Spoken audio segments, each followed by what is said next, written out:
Back now with Dr. Darien, who's taking a look at some of the questions that you were asking. And here's one from Natalie H.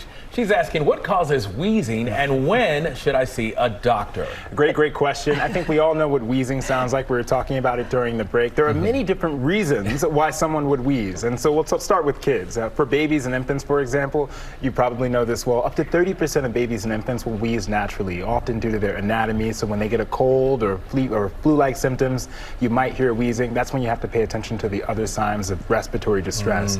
Are their nostrils flaring? Are they belly breathing? Do they feel like do they seem like they're having stress? That's where you have to look at the other symptoms. For young adults, it's often exercise-induced. So we have something called exercise-induced bronchoconstriction. That just means your airways get tighter when you're running outside, and you might notice it, especially during the colder periods. When the cold air hits your airways, it causes them to constrict, and that might cause you to wheeze. Of course, there's asthma. And then for older patients who might have risks, I'm also thinking about things like heart failure, as well as chronic obstructive pulmonary disease.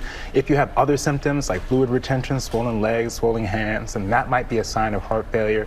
If you've had a history of smoking significantly, you might want to get checked for chronic obstructive lung disease. These are all the different reasons why someone could wheeze. So at the end of the day, ask your provider, share your history, and be honest.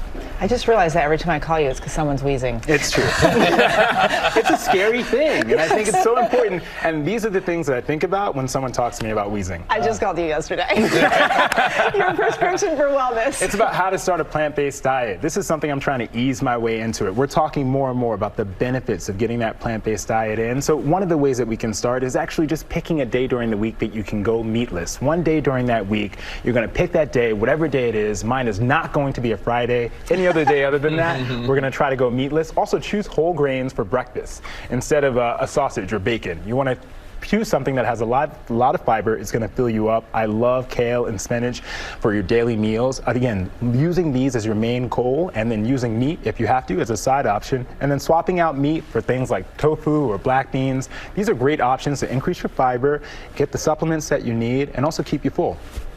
I start out so good, and then by 9 o'clock at night, I'm getting a piece of chicken. By Friday, I am also doing the same. And so I think that you can pick a day, start slow, go easy. There's nothing wrong with some chicken. You're absolutely right. Thank you. And folks, we would love to hear from you, so please hit us up on Instagram with all of your medical questions at ABCGMA. And we all know you're talking about fried chicken. You know it. You know it. You know